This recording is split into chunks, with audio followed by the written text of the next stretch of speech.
Okay, so what we discussed was that uh, for getting coalesced access, what we need to do is to either reorder the data such that it leads to coalesced accesses for the threads, or keep the data fixed but reorder the threads assigned to these data items such that you get the coalesced access, right? So that is something which you might have to think about whenever you deal with large arrays. By default, when you access a of thread ID x dot x, that automatically leads to coalesced access. So there you don't have to worry about. But whenever the access is strided or random, then you might have to marshal the data such that it becomes amenable towards coalescence. Okay, one of the other important concepts in the context of memory is usage of shared memory, which essentially means that you want to cache the data, you want to reduce the memory latency. So one of the important places where it's going to be useful is that there is a repeated use of small data. That is, one thread, when it accesses some data repeatedly, then it's, instead of storing it into global, always accessing it from the global memory, it makes sense to store it closer in the shared memory. That is one use case. Or there is a coordination required across threads, right? So across threads, in this case, the context, it's going to be threads of a thread block. Whenever there is some coordination required across threads, that coordination is usually done using some shared data item. In such cases, using shared memory is important, right? So there is sharing happening across threads of a thread block, or there is reuse of a particular data item for each thread, then shared memory or caching is going to be helpful. If it is only the case that you are reading a global memory once, right? So you are reading the data, doing some computation and writing it back. Then getting the data into shared memory, that is cache, processing it, putting it into cache and putting it back into the global memory, that is not going to be any helpful. Right? It might slightly increase the execution time, in fact, when you are accessing it from the shared memory. So instead of this, therefore, you should be aware that shared memory is not always useful. It's useful only when there is a repeated data access from one thread, or across threads of a thread block, there is sharing happening. Okay. So how do we decide or declare a particular item to be in the shared on-chip cache? That is also called as on-chip cache or scratchpad memory. So we just add underscore underscore shared underscore underscore as a mnemonic prior to the variable name, and that creates that memory into the shared memory. So once I have, for example, declared an array of size n, each thread can access individual element of that, similar to a parallel processing in the global memory. If there is a single data item, I might be able to even write to it arbitrarily, right? So then it becomes a shared data item. But always remember that this shared memory is thread block specific. That means that each thread block has this unsigned S. These are all different unsigned S variables across these thread blocks, right? Across thread blocks, there is no shared memory. Across thread blocks, there is only global memory. Okay. Within a thread block, 1024 threads, right? M comma n. So these n threads of each thread block will have access to this shared data, right? Which also means that if one thread of a thread block changes it, the other thread of the same thread block will be able to see that change. All right, so maybe I'll skip this. Okay, maybe I think we should take this up. Okay, so what we will do is that we are given 1024 cross 1024 integer matrix M, right? And each row is assigned to one thread block. That means 1024 elements are assigned to one thread block. Let's say that a thread block also contains 1024 threads. So each element of this row can be accessed by one thread of this thread block.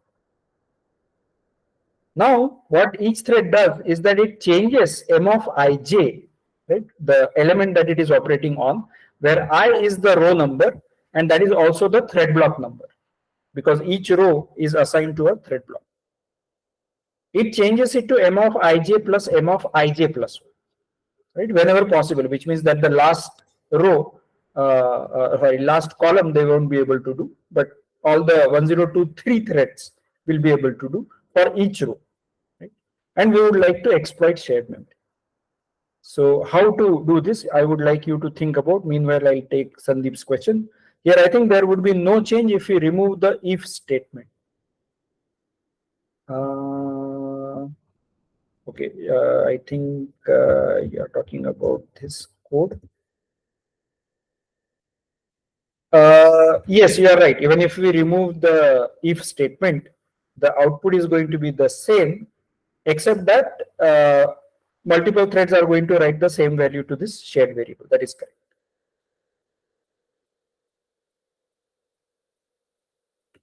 Okay, so I would like you to think about this problem.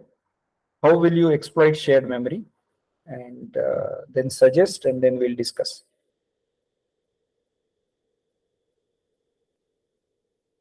Store one full row into one block. Binong says. Sandeep says each row is brought to shared memory. Yes. Right, so that seems reasonable, right? So 1024 threads in a block, and you have enough memory, right? So the memory that is going to be available is about 48K kilobytes, and therefore that will be able to fit 1024 elements, right? So 1024 into 4 is going to be 4K. So that definitely fits into 48K. So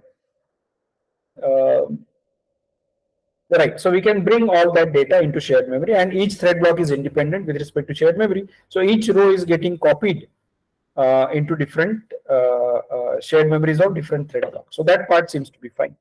Now what do you do? So if I write this statement, m of ij equal to m of ij plus m of ij plus 1, where I set I and j appropriately, is there any issue that comes up, or it works fine? So I is going to be the, well, there is not really I required here, because that is going to be same for all the threads of that thread block, because it's the same row, because only for that row we are bringing in the 1024 integers. So you can just access, let's say, a of thread id x dot x, right? So that should be fine. So a of thread id x dot x plus equal to a of thread id x dot x plus 1, right? So that is what we are writing. Does that cause any issue? That can be inter-iteration dependency. Could you repeat that? I couldn't hear properly. There could be inter-iteration dependency, like two or more threads can access the same location. Like concurrent override might happen. Okay. So what Soumya says that there might be some kind of conflict that might occur because one thread might be reading, another thread might be writing. Sandeep says m of ij equal to shared memory of ij plus shared memory of ij plus 1. Okay. Abhishek says multiple threads access the same memory. Correct. So why is this happening? Because when I am reading from a of thread id x dot x plus 1 or m of ij plus 1, that is next thread's m of ij. So there is a read from a thread I and a write by thread I plus 1 happening to the same memory location. This problem is called as a data race. There is a conflict, right? If both of them were reading, then it's okay. Multiple reads are allowed. But at least one of them is a write, then there is a conflict. So then we need to address this. So we cannot get the same answer or correct answer if we implement it blindly. So how do you do that? One suggestion is from Sandeep that you keep copies. That is, you have already copied it to the shared memory. You keep it read only. The shared memory becomes now read only. That is, you don't write it back to shared memory. You write it back to the main memory. Okay. So that is one good way of doing. Another way is that you can create a temporary variable t equal to m of, or let's say a of j plus a of j plus 1, and then m of ij equal to t, something like that you can do. But this is a succinct way whatever Sandeep has suggested. Is that sufficient? Is there something more that you require in this case? Just think from the perspective of parallel execution. There is still something which is missing in this description, which we have not discussed, but nonetheless it should come to your mind. Sandeep says shared memory of ij plus 1 may not be copied while computing. What do you mean by that? May not be copied while computing meaning?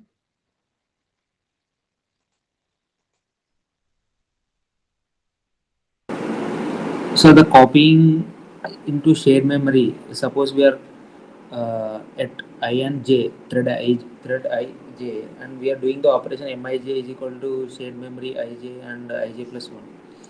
But shared memory ij may be copied because we are already ahead of the instruction, but shared memory ij plus 1 may not be copied. So may not be copied meaning from global memory to shared memory, is it? Yes, sir, from global to shared. Right. Okay, good. Thanks for that. Chinmay says dependency of I on I plus 1. Well, that part is okay because we have copied it.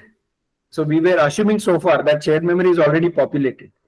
And in that case, it might be okay. Sayan, you have a question? Yes, sir. So I was just thinking, like, can we use some locking protocol or something to avoid this conflicts of concurrency? Okay. So Sayan says, can we use some sort of a lock here to ensure that we don't get into these conflicts? Yes, we'll have to use some synchronization, which could be locks or which could be something else, which we are going to study tomorrow. But yes, we will require some synchronization. Not always it will be plain vanilla, because whenever we are dealing with parallelization, it's not always the case that it's completely nicely data parallel, totally independent operations. There will always be some conflicts, right? As soon as you get into some non-trivial computation. So we will have to resort to some sort of locking. Locking per se is possible, but might not be the best way to do.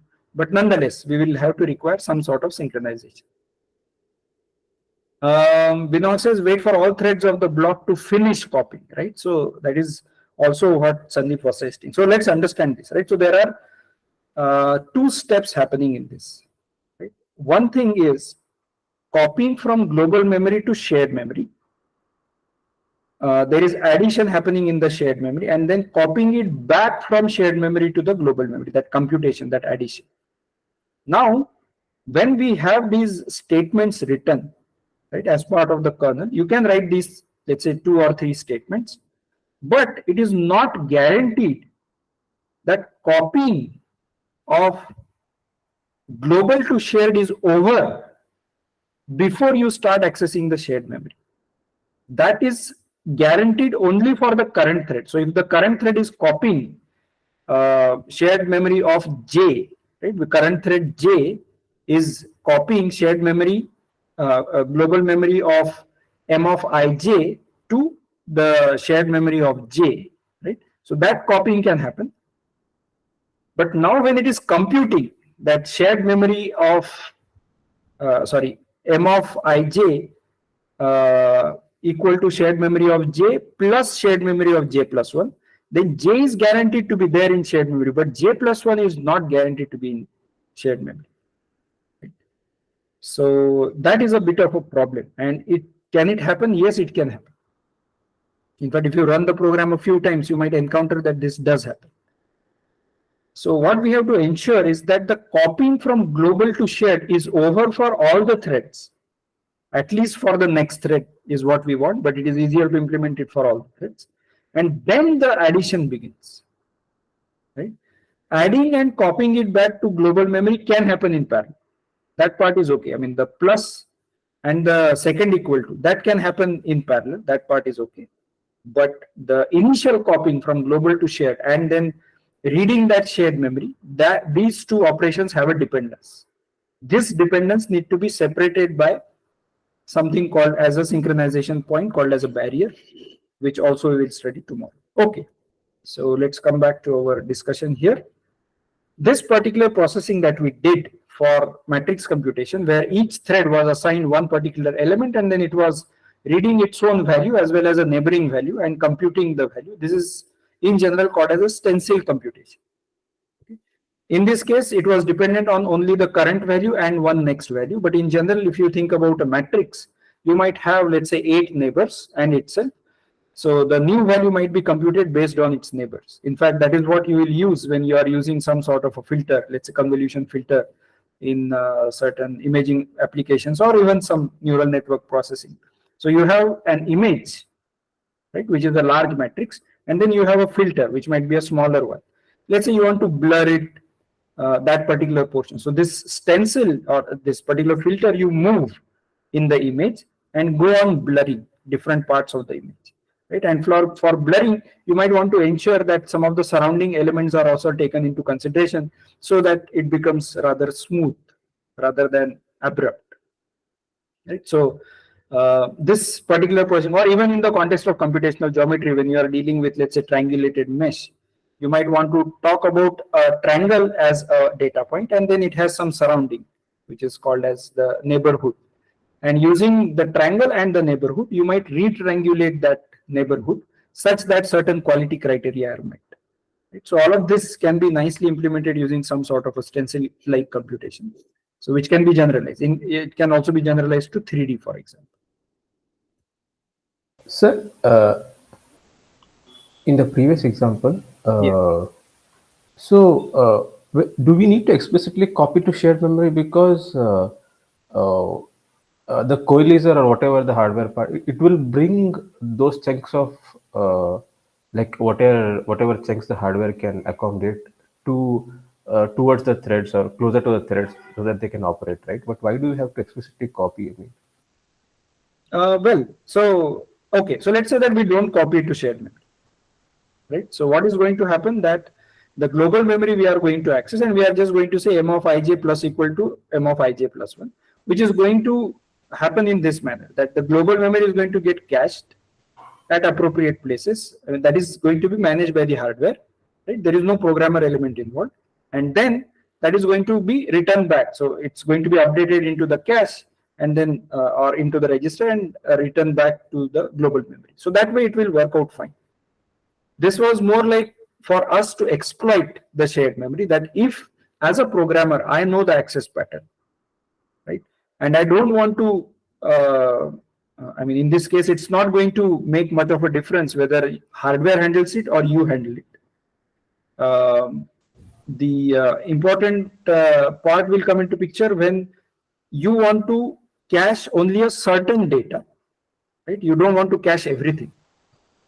For example, there are some arrays which are likely to be accessed more often. So as a programmer, you have better visualization or better ability to understand which arrays are important from the perspective of copying. Then you can use shared memory.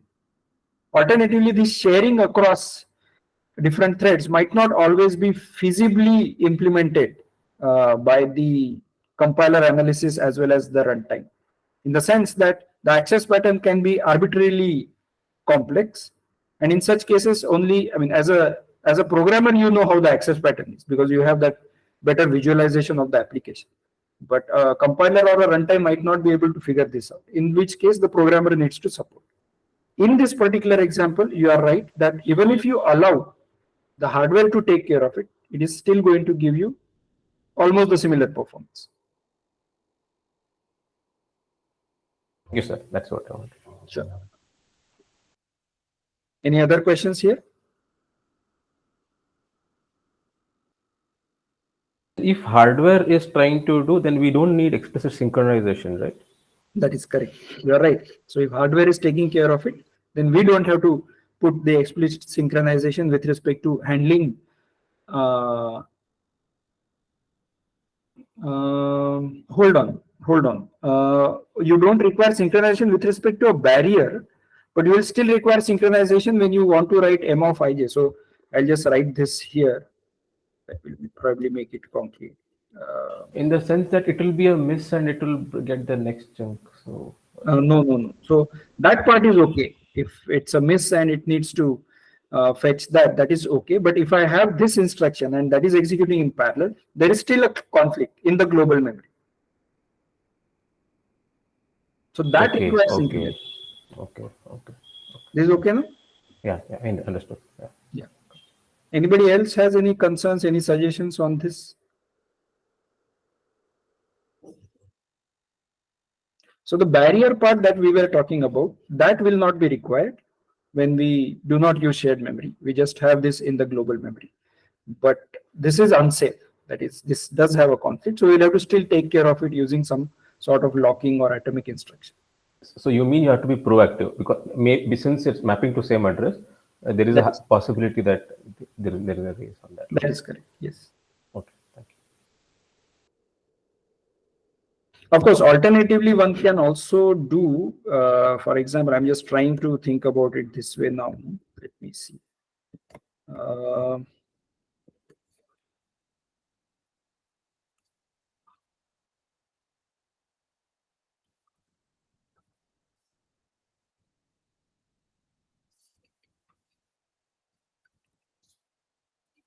So if I write it in this manner, I'm just thinking that whether there will be, this will take care of it. Yeah, I think this should be okay.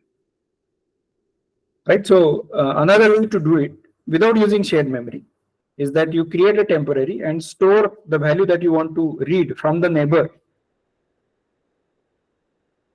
That all the previous values are done. I mean, if you don't understand barrier for now, it's okay. But the important part with respect to barrier is that all the previous operations are done, are over. So therefore, all the temporary values are filled with the old values, and then m of ij, it should be plus equal to t.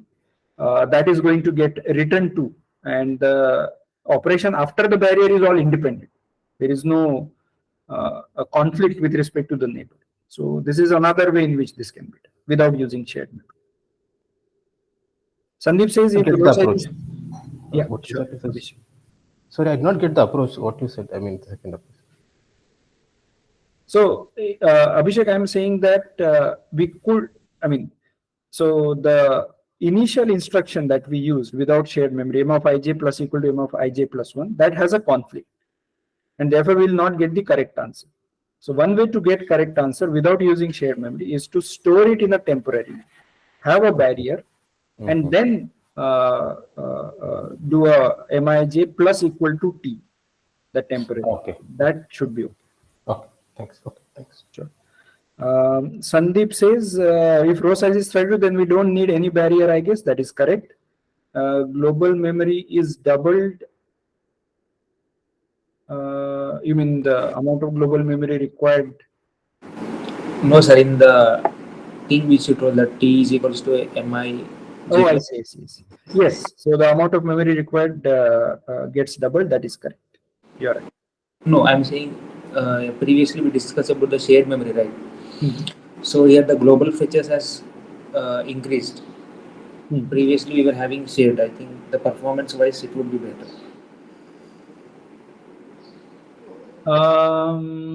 Because there the number of global accesses were 2 and shared accesses were 2, I guess. And here it would be 4 global accesses. That is correct. You are right. That seems to be correct, right? So the performance wise, if we use shared memory, then we are still doing the operation on the shared memory. Whereas here that T is going to get mapped to local memory, which gets mapped to global memory anyway. So unless T is in register. Yeah. But is in register, and then there is also a cost involved of the barrier.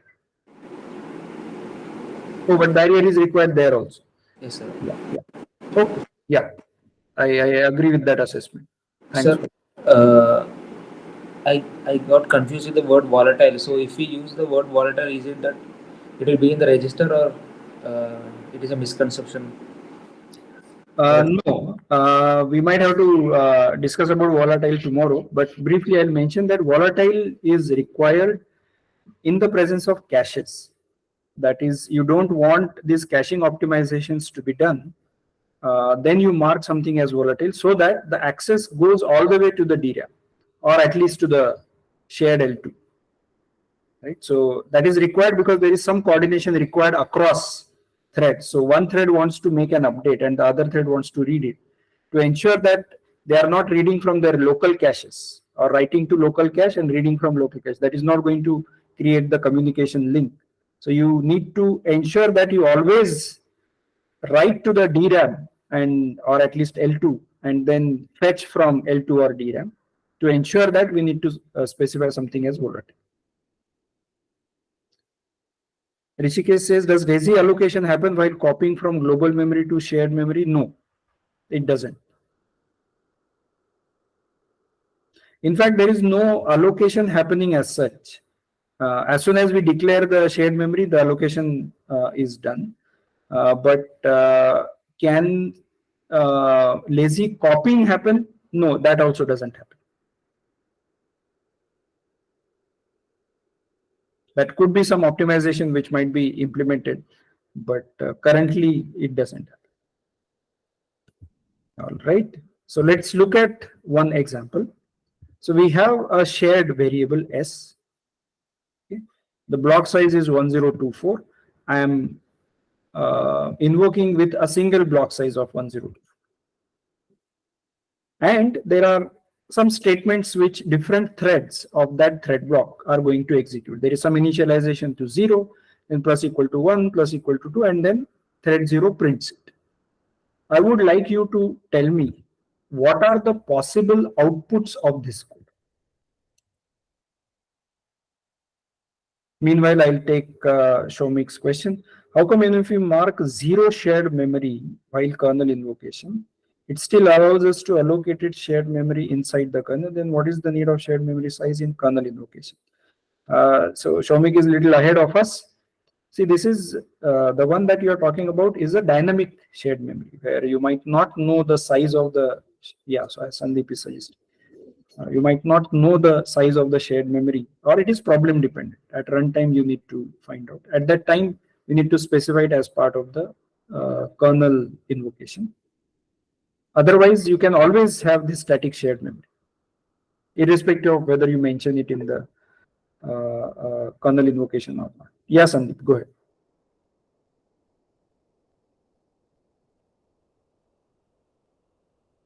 Okay. So, yeah, I would like everybody to think about what is the output of this code, or what are possible outputs of this code. Hello, sir. Yeah, Sandeep, go ahead. Sir, I think when we are trying to allocate statically static memory in the shared in kernel code, I think the parameter which we are trying to pass, that are shared int array of n, the n should be constant, I guess, because if the n is not constant, if n is passed as an argument, I got an error. So that is correct. In shared memory, it has to be known at compile time. Compile time. Okay. Only when it is a variable, we would like to use that dynamic shared. Okay. Okay, so we are getting, Swamik has a question. Any performance benefit or degradation between them? I believe that is shared and dynamic memory. To the extent I know, there is no performance difference between the two.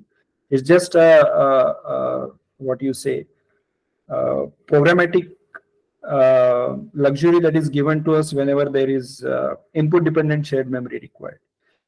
There might be in some very extreme cases you might want to think about that, because compile time the information is known, whether you will be able to optimize the shared memory usage such that, let's say, it fits into a smaller cache, then the remaining cache you might be able to use for the remaining data, etc. Because we said that the L1 cache gets split as L1 cache and shared memory. So that is one possibility, but I doubt it gets really used by, found out by the compiler and gets used.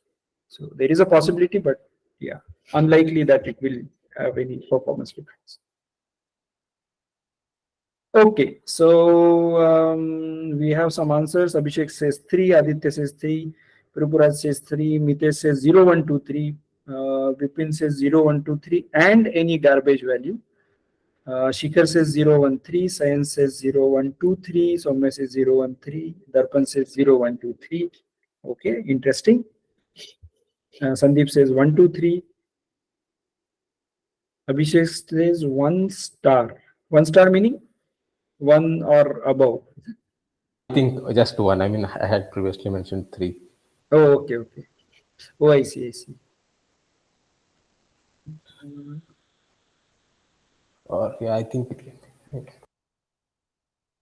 Okay, Abhijit says 0. Rishikesh says 0, 1, 2 or garbage. Okay, interesting. So we are getting multiple answers for this small program. Good. I would like others also to spend some time thinking about this interesting problem. Shomik says 1.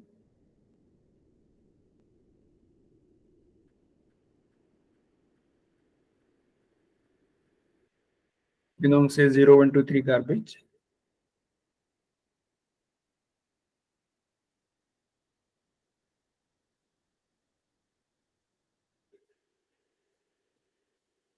Satya Bhagwan also says the same.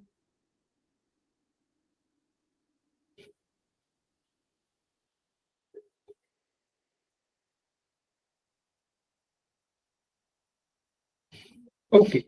So now you have to convince me all of these values, right? So let's take one by one. Can somebody tell me why will why will thread 0 print the value of 0?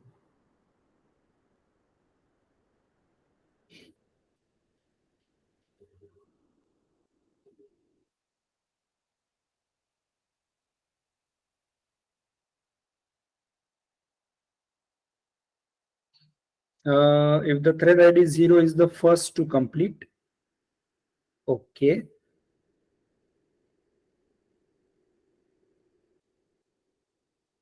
Shomik says it cannot, as 0 and 1 are in the same warp. Okay, that's a valid argument. So, okay, so when we say that this block size is 1024, it's a single block, but it has multiple warps. In fact, it has 32 warps. Each warp is executing in SIMD fashion. Right? The threads are not totally independent. 0 and 1 are in the same warp, so they are going to execute in SIMD manner. So if thread 0 reaches printf, that means thread 1 has already completed s plus equal to 1. If thread 0 reaches printf, thread 1 has already completed s plus equal to 1. Now is there a possibility of getting a C?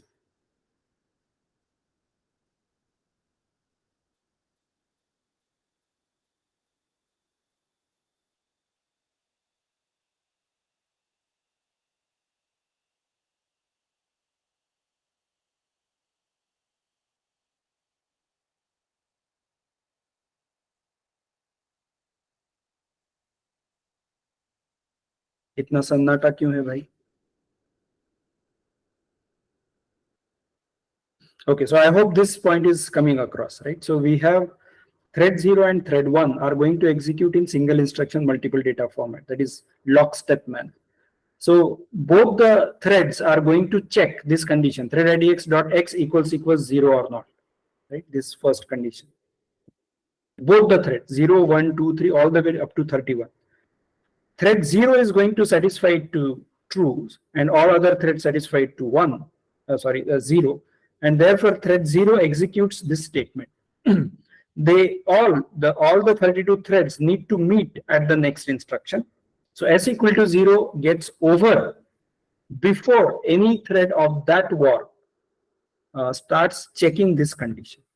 Thread 1 satisfies this condition and then increments it to 1, and only then this printf will get executed by thread 0.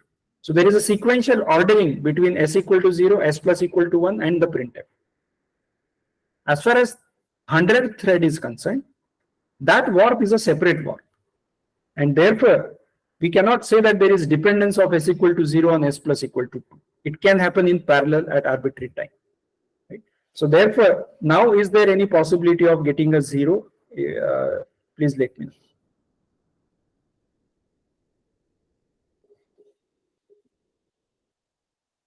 Okay, so at least as a valid value, you will not get 0, right? You might get 0 as a garbage, but not as a valid value. Okay, sounds good. How can you get 1?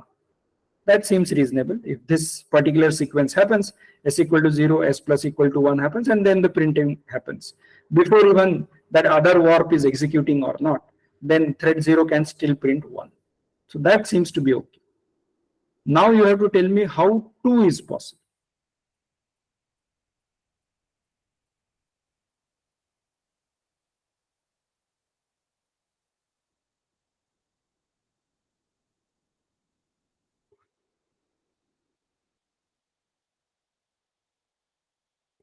Okay, are there people who say that 2 is possible with our discussion? 2 not possible, but 3 is possible. No, I'm asking about, are there people who say that 2 is possible?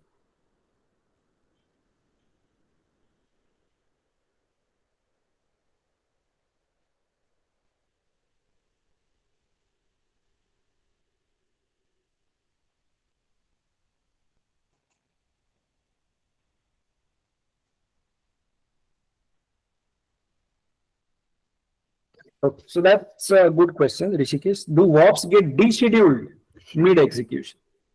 Okay, so we have to understand that what that means, and I'll come to that. So Sandeep, what do you mean by interlude execution of these two statements? So in this s is equals to s plus 1, so we are actually reading as well as writing, and same as goes to s is equals to s plus 2.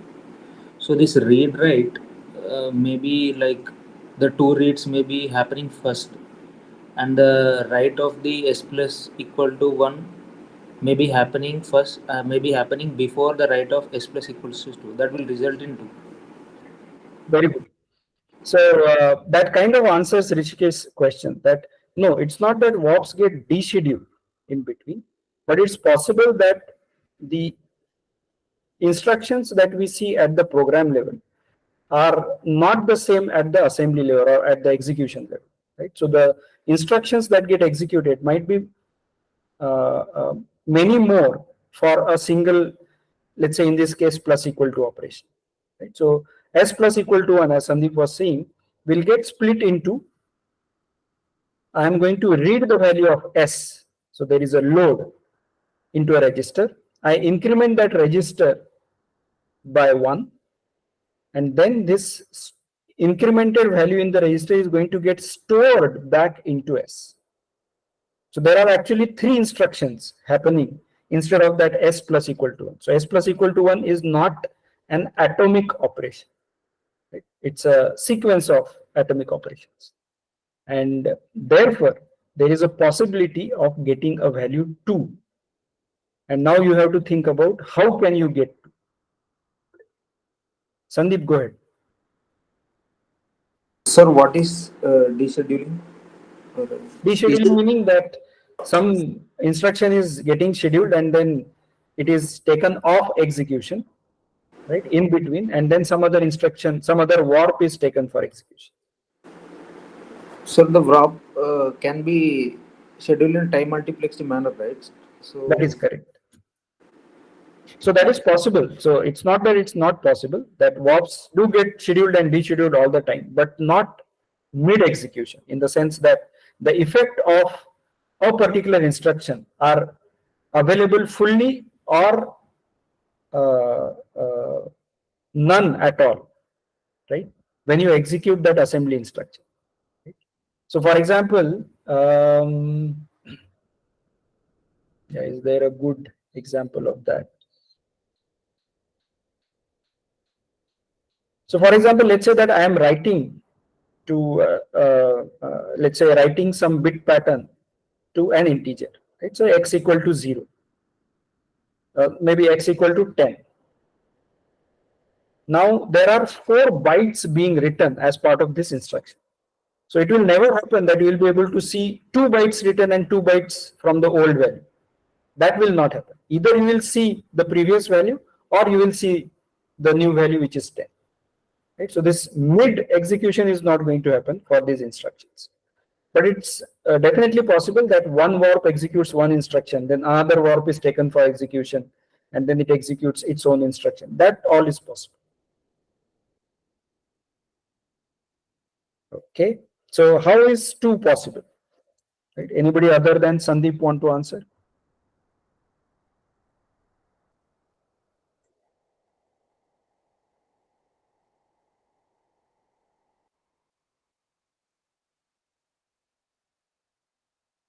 Okay, so let's discuss this unless somebody tells me that.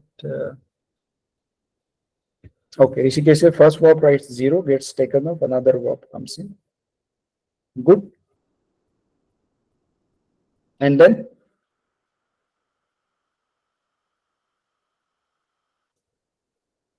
This is on the right lines, but this is not a complete answer, right? How does printing of 2 happen?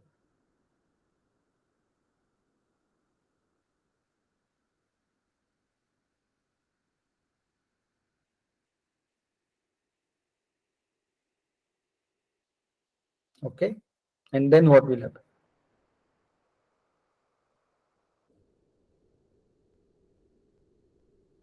Right, so Soumya has some argument against your execution.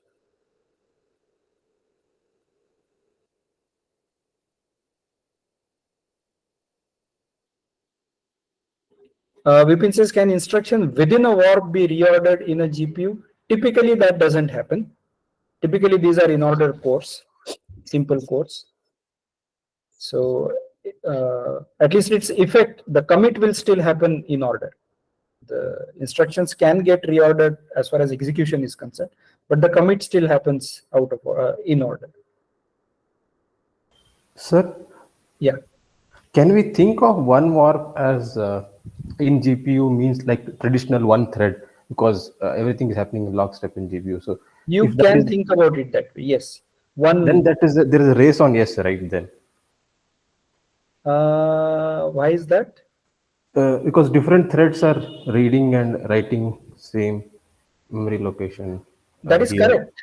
Yes, there is a race, and that is the reason. That's actually one of the reasons why we might get different answers. That is correct. So definitely this program does not have one answer. We have already seen a couple of values. Yes, but there is a race. You are right.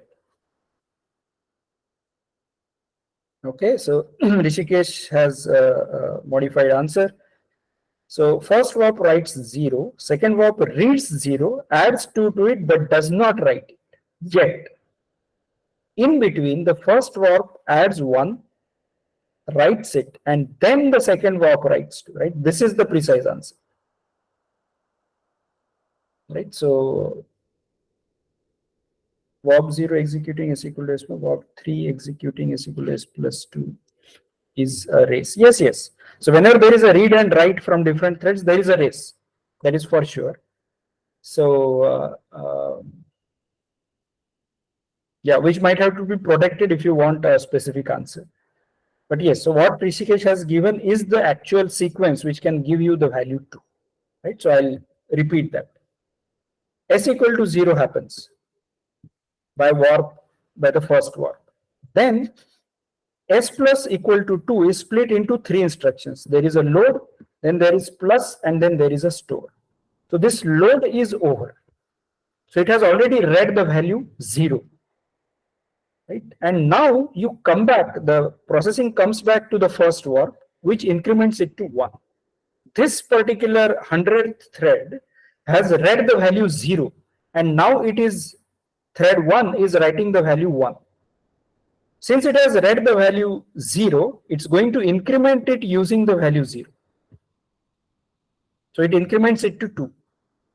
And that 2 gets written by thread 100, overwriting the value 1 written by thread 1.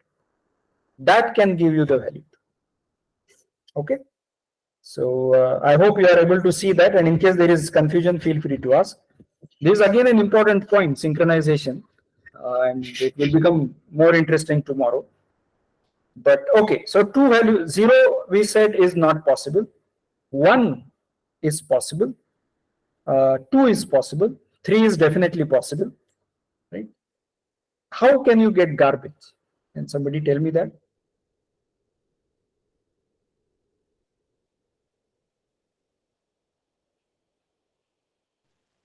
So maybe in the first warp, it just maybe do the load operation, that is read operation, but before addition and store operations, it goes to the last line and tries to print this. No. The first warp will not go to the printf until it has executed s equal to 0 and s plus equal to 1. Okay. Right? Because that processing is sequential. That will not change. So like we were discussing that you can view this as a single thread. the one warp as a single thread. So s equal to 0, s plus equal to 1, and printf. These are going to happen one after the other. Still, can you get garbage?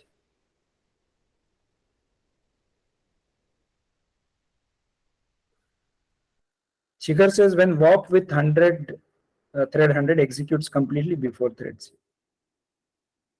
No, because if warp with thread 100 executes completely, then it would have written garbage value, and then that will be overwritten by thread 0 and thread 1.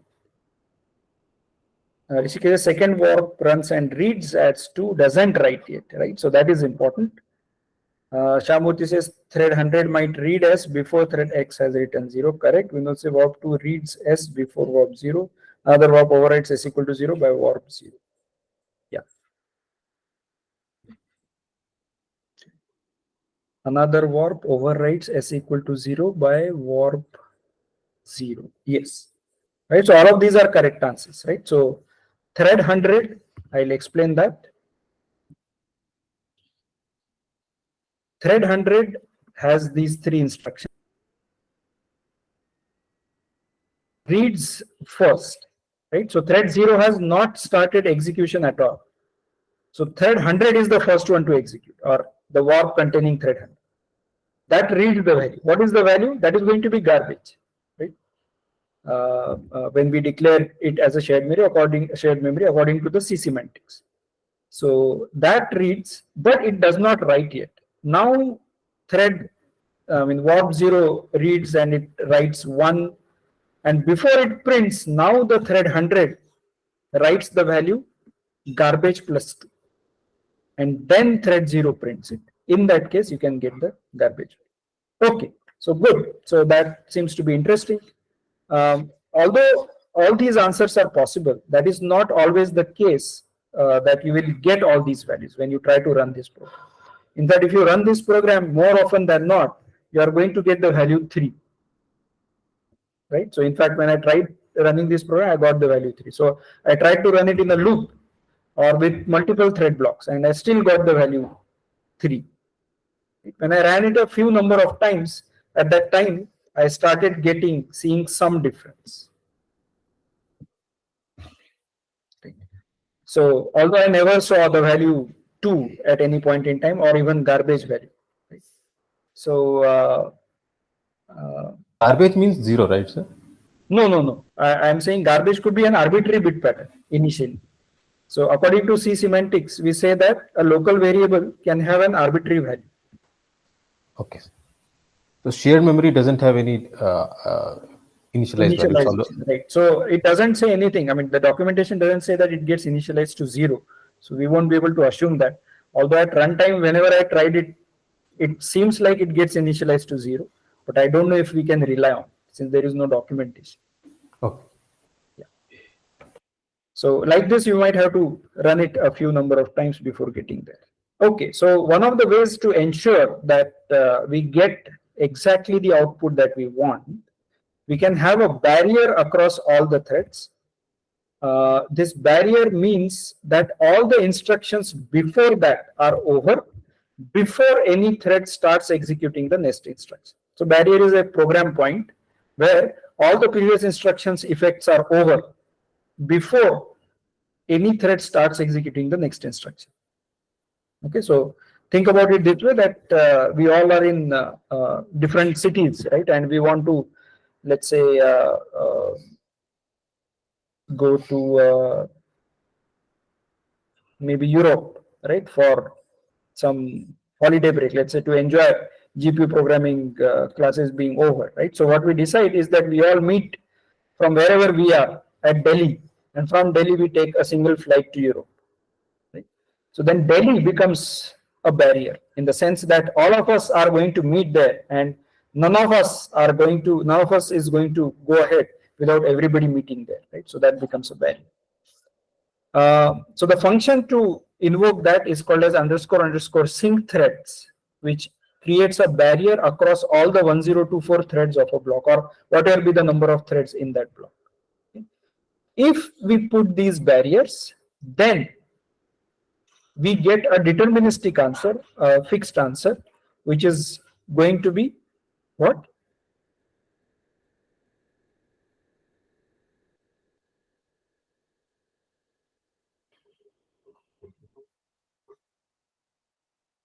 Which is always going to be 3, right?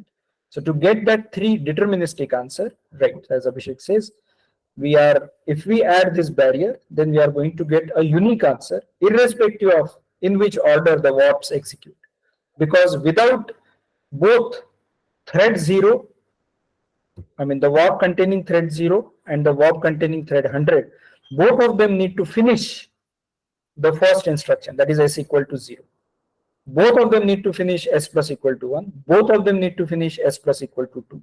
Right? So in that sense, when printf happens, the effect of all these 3 statements must happen in that particular order.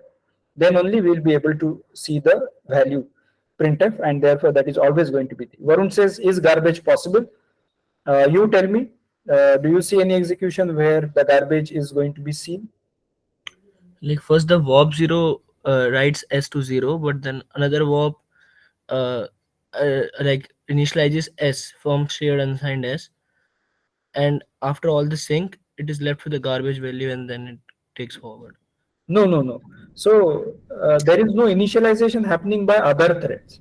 The only thread 0 is writing s equal to 0. Other threads are okay. So you are saying that this s initialization to garbage might be happening by different threads, right? So that is Yes, what. yes, sir. So that doesn't happen, thankfully. So this s is one variable which is shared, one memory location, right? So once that is created, that contains garbage. Only after that s equal to 0 happens, and none of the other threads write. Okay, so in such cases we will not see the garbage value, we will see exactly the 3 values. Instead of a barrier, if we use atomic instruction, atomic addition, yes, that will reduce the number of values that it can take, but doesn't mean that you are guaranteed to get the single value 3, right? And I would like you to think about what that means, because we have not discussed atomic instructions. I'll not spend time on it, but definitely that is an interesting answer. It will reduce the number of possibilities, because that splitting of s plus equal to 2 in 3 instructions will no longer happen, but you can still see more than one values.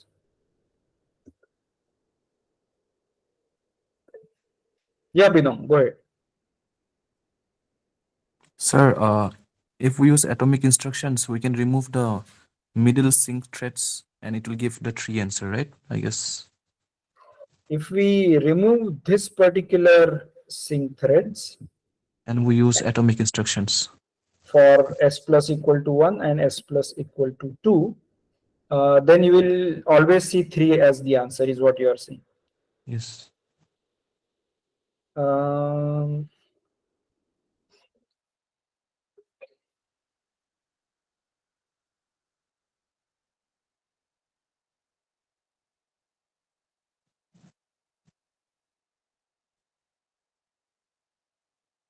That should be okay. That I agree with. So if we maintain these sync threads and use atomic instructions, then that is going to ensure 3 answers. That I agree with. But removing all the sync threads and using only atomic instructions, we might see more than one behaviors. But like that s is not shared by warp 100. Why do you say so? Like the s will be shared by the warp 0 and 1, that now the 2 is will be added to by another warp to s equal to 0 directly, because like SIMD. No, Varun, I'm not able to see. So what is it that you are suggesting? Like is it that s will be shared to all the 1024 warps? Yes, S is shared across all the 10. There is a single copy of S Okay. across all the threads of a thread block. Then it is okay. Sure. Sandeep says yes, because addition is associative. Okay, I think this refers to our previous discussion. Satyabagan says, but 2 is also a possibility at that time. I hope you are talking about only using atomics. and not having sync threads. I hope that is what is the discussion. If there is something more, yeah, when we remove the sync threads and just have atomics, then there are multiple answers possible. Okay, good. But anyway, I think we should not discuss much about atomics because that is something which we have not studied. Yeah, the first one is redundant because this first one is kind of redundant because these two are the same warps. Right, so therefore, even if you don't have sync threads, that is going to not cause any issues with respect to that. Right? So that part is fine. Okay, you have to quickly tell me what will be the output of this code, or shall I just move?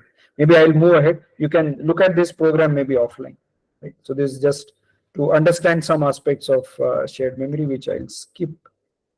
Okay, so we were saying that L1 and shared are essentially, well, shared in the sense that you can have some part of it as L1 and some part of it as shared. So set cache config can give you how you want to set that particular memory as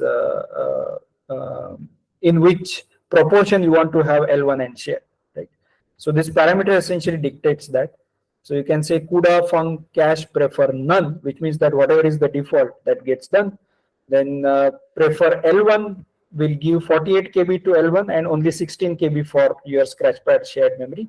Or you say prefer shared, then 48 KB is given to shared. If you want to control more amount of data, you require more data, and you know what you are doing, then you can use more memory up to 48 KB to do that. There is also prefer equal in CUDA compute capability 3.x onwards, which allows you 32 KB, 32 KB equal proportion across L1 and share. Yeah, so this is how we will do it for a particular kernel and so on. So this is just a syntactic thing. Let's come to the dynamic shared memory part that we were discussing. So when the amount of memory required, so this memory that we declared inside the kernel, so that was underscore underscore shared underscore underscore. So even though it is inside the kernel, it's a single copy across all the threads of a thread block, right? So that was what the confusion was. If you declare a regular variable int x, then there will be number of threads within the thread block, let's say 1024. So 1024 copies of x will get created. But as soon as you say shared int x, one copy of x is maintained, right, across all the threads of a thread. I can also declare arrays like that, but then sometimes the array size is problem dependent. In such cases, a notion of dynamic shared memory gets created, for which we'll use the third parameter of kernel launch. First was number of thread blocks, second was number of threads per thread block. Third one is the shared memory, amount of shared memory that is required. Right? So how do you specify that?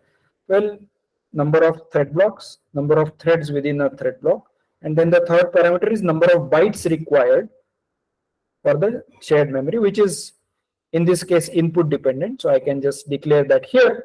And the way I declare a variable is that I mark it as extern and do not specify the size. So in this case, S is going to be a shared memory of size n, where n is coming as an input parameter, not available at compile time. And then you use it like a static shared memory, and it's exactly the same. Any questions on this particular syntax?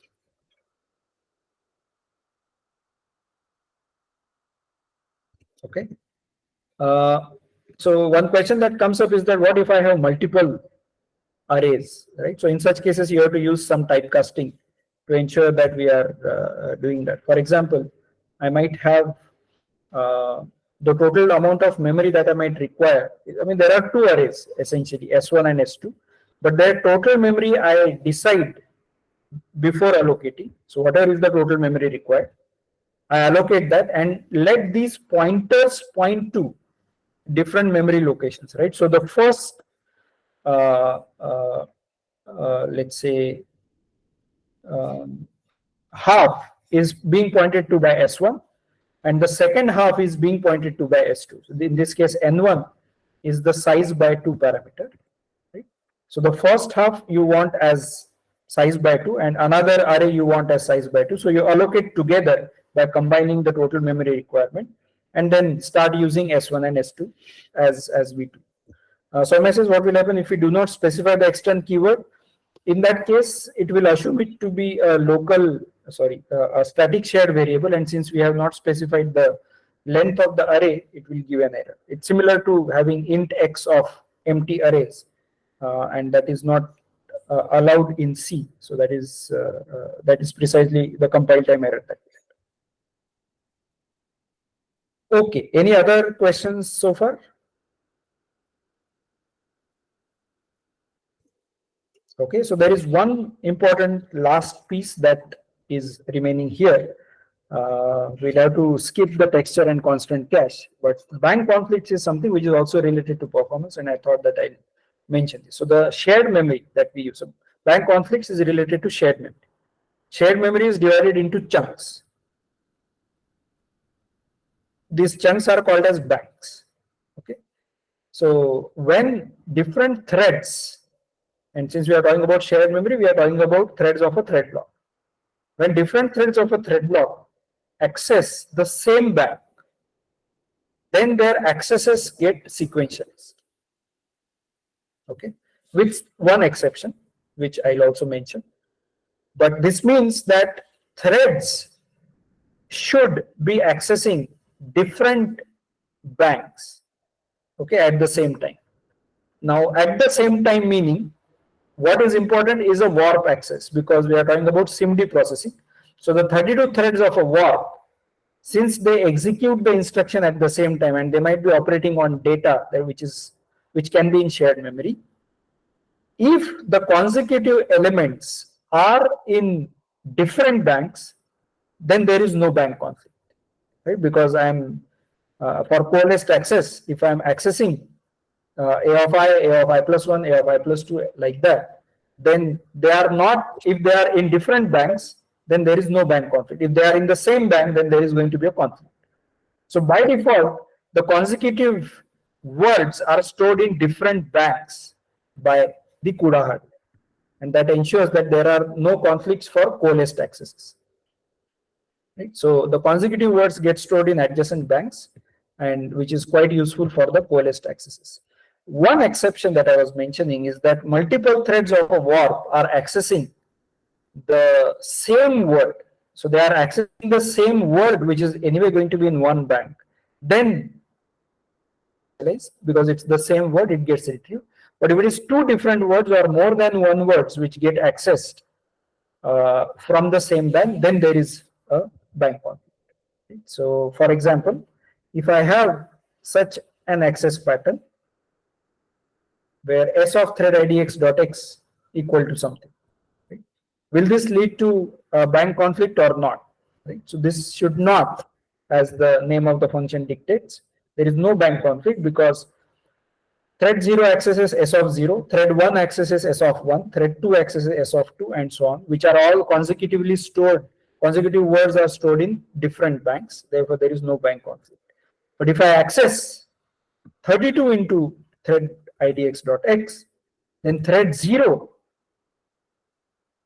and this gets wrapped around, right? So thread 0 is accessing s of 0. Thread 1 is going to access s of 32. So s of 0 to 31 are stored in 32 banks, and then s of 32 gets stored in s of 0's bank itself. S of 64 also comes there, s of 96 also comes there. So if you have a stride length of 30, not stride length, but a multiplier of 32, then all the accesses are going to result in bank conflicts, right? So your access pattern kind of decides if you need to worry about these bank conflicts as well. This is specific to shared memory and also to the, in the context of only same warp. It doesn't happen across warps. From the performance perspective, the most important aspects are coalesced memory and usage of shared memory. These two are most important. Bank conflicts come into picture. Bank conflicts has a relatively smaller effect, which comes into effect only when you have taken care of all nice other memory related optimizations, right, to get that small bit of extra performance. Texture and constant memory have only a little bit of, again, performance difference. So those are again less important than coalesced memory accesses and the shared memory. So you should exploit shared memory as much as possible, and your access pattern must be as much coalesced as possible. These two are the important takeaways. So pictorially, the first one definitely is a fully coalesced access. So there is no bank conflict here. The second one does result in a bank conflict because there are multiple words being accessed from the same bank, right? So the yellow ones are all banks, the left hand side are the threads, and they are accessing different words, therefore there is a bank conflict happening. Third one is a strange access pattern, but it does not result in any bank conflict because threads are accessing different words from different banks at the same time. Okay, I'll give you 3 examples and you have to tell me which of these result in bank conflicts. So you have to tell me which of these, first, second, third, result in bank conflict.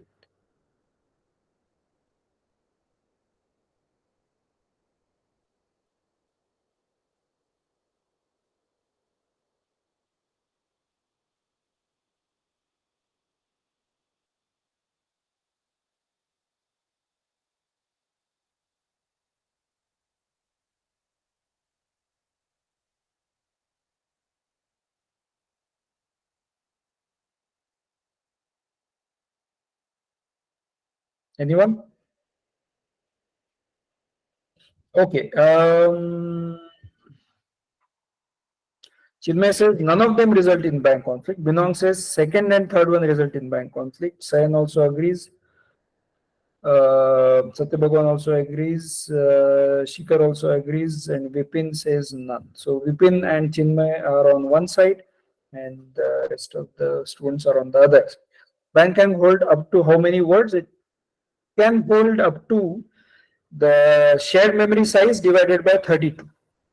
Those many words.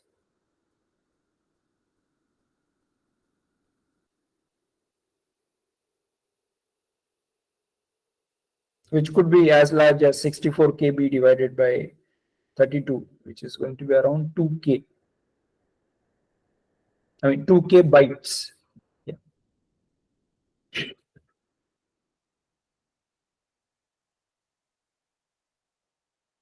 Okay, so any other answers? So we have a bipartite graph, right, similar to the access pattern. Chinmay says same word and same bank accesses, then no conflict. Okay, so Chinmay is giving a reason why he is saying that the okay, so the first one everybody agrees that there is no bank conflict, right? So that seems to be okay because every arrow is pointing to different bank, so that part is okay. In the second one, there are multiple threads writing here, but it comes into the exception case. And therefore there is no bank conflict. They are accessing single word from the same bank, so there is no. And exactly in this, for the same reason, since they are accessing the same word, there is no bank conflict in either of them. Right? So Chinmay and Vipin win, although they are in minority. Okay, that's fine. Any questions on this?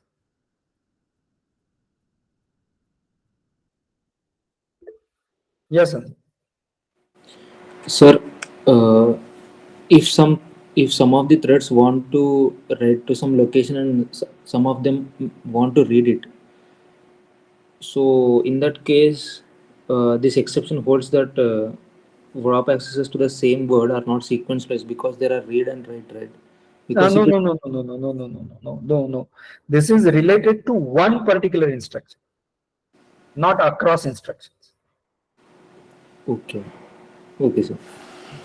Across instructions, the situation is more complex because the writes from one thread need to be made available to the other threads. Other things. Okay. Any other questions? Yeah. So I hope Shikhar, you are talking about what Sandeep was asking and not the bank conflict thing. What Sandeep was asking is that does this apply to that? Oh, I see, bank conflict. Okay. So bank conflict I was suggesting is that since the memory, shared memory is divided into these 32 banks, the accesses to the same bank get sequentialized, right? And it's a warp, so it's going to execute in SIMD fashion. So whatever memory they require, let's say loading is happening. If it is happening from different banks, it's all right. But if it is happening from the same bank, then it is going to get sequentialized. So this particular access is going to get sequentialized because two threads are accessing two different words of the bank. So one exception that happens is in this case where two threads of the warp access the same word of the same bank, in which case there is no bank conflict because that word is retrieved in the same some sort of a bank memory cycle, and therefore it is all right to have this particular access when we are accessing the same memory location.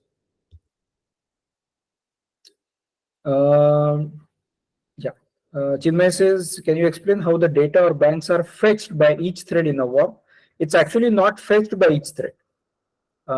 It's more to do with the warps, or the threads are going to just issue a read instruction, and then it's the memory part, the shared memory part, which is going to retrieve this data from the appropriate banks, right? So essentially the division of the memory is going to be in terms of some chunks, which we are calling it as banks.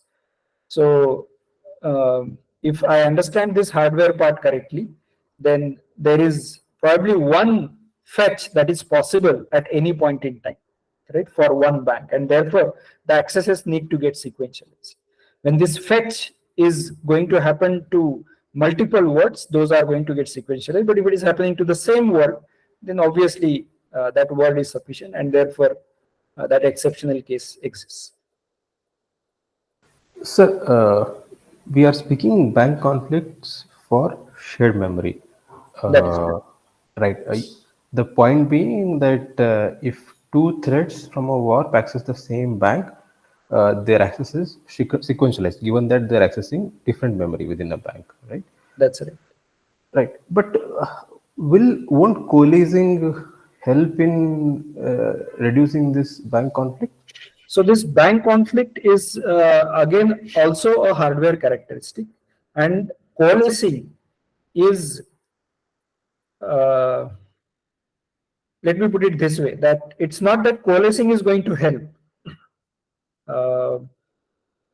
I should say that coalescing and bank conflicts are done in such a manner that they help each other. Right? So if your accesses are coalesced, then you are right that when your accesses are coalesced, then there are anyway the consecutive words are stored in consecutive banks, and therefore if your accesses are coalesced, you don't need to worry about bank conflicts at all. Okay, so you mean to say that coalesced accesses are assured to be distributed across different banks? That is correct. Okay, Yes. fine. Okay. That's how data is ordered, That is organized which in the data sequential actually bank. gets stored. Yeah, that is correct. So one more thing. So Yeah. like when we are accessing banks, and suppose 32 threads have 32 banks, and like first word from each of this bank. So then at a time, all these things will be fetched, right? That's right. Like, so basically for understanding, can we say that from each bank we can fetch a word at a single instance? That is correct. Yeah, that is the right way to put it. That different banks are kind of parallel, accessed in parallel, and one word you can fetch from each bank simultaneously, and then things will fall in place. Okay, So sir. the data locality is across banks. Yes, I mean coalescing is supported because of that across banks processing, where the data is consecutive words are stored across banks. Shikhar says, to summarize, per bank only one unique word request is allowed per cycle. This cycle is a little confusing thing, but yes, you are right. That per bank only one unique word request can be fulfilled. This per cycle is per shared memory cycle. Sure. Okay. So let me move ahead from here. Yeah, so the texture part, I think I'll have to skip. Texture and constant are two parts which I'll probably avoid. You also don't require it for your assignment as such. There is some program to do that. There's slight difference in the way we access texture and constant. But anyway, that's other thing. So the compute capability is a combination of major and minor numbers, similar to our, let's say, Linux versions, etc. For example, 6.2, so which you can specify as yesterday we were discussing the gen code, or the -arc equal to sm_62, right? So that can be utilized to specify for which particular hardware you want to compile your code. There are large number of different, I mean, depending upon the major number, that is x dot y, that x becomes the major number. So depending upon the architecture, there are different numbers. For example, there is Tesla, Fermi, Kepler, and then there is Maxwell. So there is no 4. I don't know why it was blocked from shipping, but anyway. Then there is Pascal, then Volta was 7. 8 one is Turing, then Ampere, and then we have Lovelace and Hopper, which are kind of latest, and more are likely to be planned. And depending upon the compute capability of the GPU, it might have different support of various things. For example, the atomics for integer and float were introduced into major number 2, compute capability 2. Similarly, unified memory was introduced in 3, dynamic parallelism was added in 3.5, etc. So all of these are different kinds of supports that get enabled when you compile it for a particular GPU. Right? Therefore, that compute capability needs to be specified. All right, so I'm going to leave this for you, and I'll keep this slide open, and in case there are any questions, I can take those up now. Yeah, Sandeep, go ahead. Sir, if all the threads in a warp, are trying to access first word in a particular bank, and they're trying to write to the word location. So if the hardware is supporting that only atomic writes is possible, that is for a memory location, one write is done at a time, that two writes cannot be intermixed. So how can this be called as not sequentialized? Because 32 threads are trying to write to the same word, and those writes should be anyway sequentialized by the hardware, right? That's a good point. Let's see. So this will, okay, so for the benefit of everybody, I'll explain what Sandeep is asking.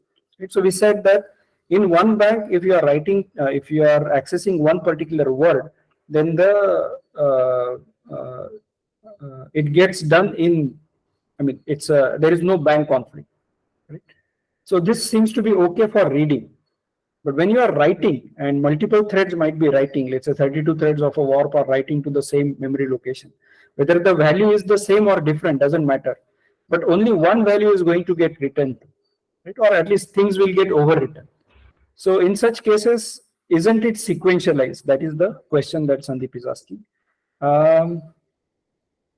So this will depend upon whether the sequentiality is happening at the bank level or somewhere at the at the outer level, right?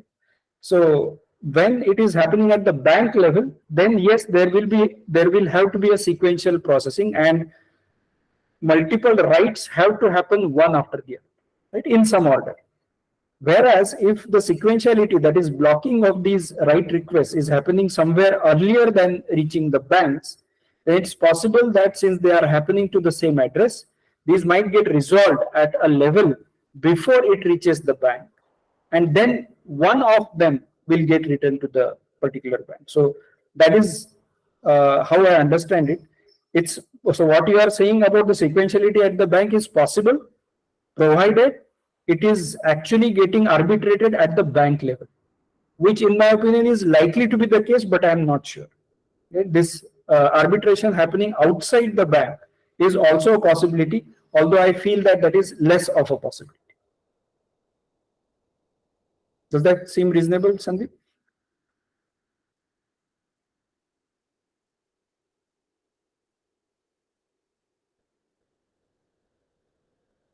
Okay. Any other? Sorry, sir. Actually, my mic got muted. So you're saying that the sequentiality is there, either it is at the hardware level or before reaching to the bank level, right? Yeah, both will be at the hardware level only, just that different parts of the hardware might get it. That I'm not sure where it happens. Likely that it gets sequentialized. So I feel from your explanation that it must be sequentializing. It must be getting sequentialized at the bank level, but I'm not sure about this part. Okay, sir. Any other concerns, questions?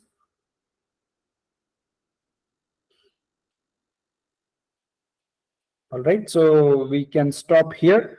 I'll upload the link to the slides in the Google Sheet right away, but the recordings are going to be made available after a while, after YouTube processes it, so that might require some time. But I hope that whatever slides are available, with that you should be able to start your assignment. Okay. All right. See you then.